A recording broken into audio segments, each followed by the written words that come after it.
नमस्कार, मैं हूँ रूबी सिंह और आप देख रहे हैं पीआरपी न्यूज। चलिए रुक करते हैं आज की महत्वपूर्ण खबरों की तरफ।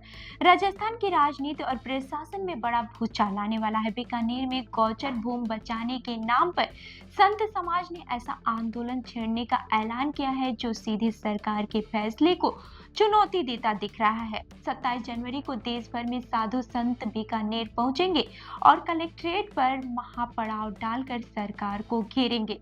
सवाल साफ है, क्या गौचर भूमि पर बुलडोजर चलेगा या फिर संतों की चेतावनी सरकार को रोक देगी। बता दें कि बीकानेर में गौचर भूमि को बचाने के लिए संत समाज ने बड़े स्तर पर आंदोलन का ऐलान कर दिया है।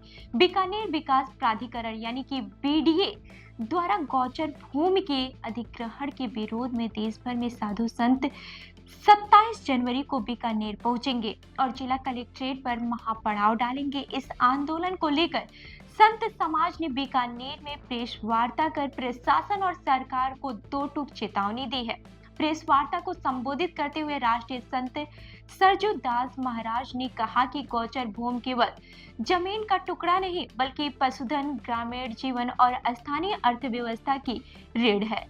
ग्रामीण क्षेत्रों में पशुपालन, किसानों की आजीविका और पारंपरिक जीवन व्यवस्था पूरी तरह से गौचर भूमि पर निर्भर है। ऐसे में इसका अधिग्रहण किसी भी कीमत पर स्वीकार नहीं किया जाएगा।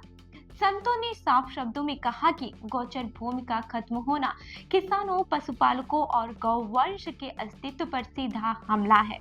यदि इस पर कब्जा हुआ तो ग्रामीण व्यवस्था पूरी तरह से चरमरा जाएगी। संत समाज ने मांग की है कि बीडीए द्वारा प्रस्तावित गौचर भूमि के अधिग्रहण को तत्काल रद्द किया जाए और इस भूमि को पूरी तरह से मुक्त रखा जाए। वहीं प्रेस वार्ता में संतों ने खेजड़ी वृक्षों की कटाई का मुद्दा भी जोर शोर से उठाया। संत समाज का कहना है कि खेजड़ी केवल एक पेड़ नहीं बल्कि राजस्थान की सांस्कृतिक, पर्यावरणीय और पारंपरिक पहचान है। गौचर भूमि के साथ खेजड़ी कटाई से पर्यावरण संतुलन बिगड़ रहा है जो आने वाली पीढ़ियों के लिए गंभीर खतरा बन सकता है। संतों ने सरकार पर जनभावनाओं की अनदेखी करने का आरोप लगाते हुए चेतावनी दी है कि यदि उनकी मांगों पर गंभीरता से विचार नहीं हुआ तो 27 जनवरी को होने वाले आंदोलन देशव्यापी रूप ले सकता है। संत समाज ने यहाँ तक कह दिया है कि यदि सरकार का यही रवैया रहा तो आगामी चुनाव में भाजपा के विरोध में प्रचार करेंगे। हालांकि संतों ने स्पष्ट किया है कि ये आंदोलन किसी राजनीतिक दल के समर्थन या फिर विरोध में नहीं बल्कि गौचर, गौवंश और पर्यावरण की रक्षा के लिए है। अब देखना होगा कि सरकार संत समाज की चेतावनी को कितनी गंभीरता से लेती है। आप क्या सोचते हैं,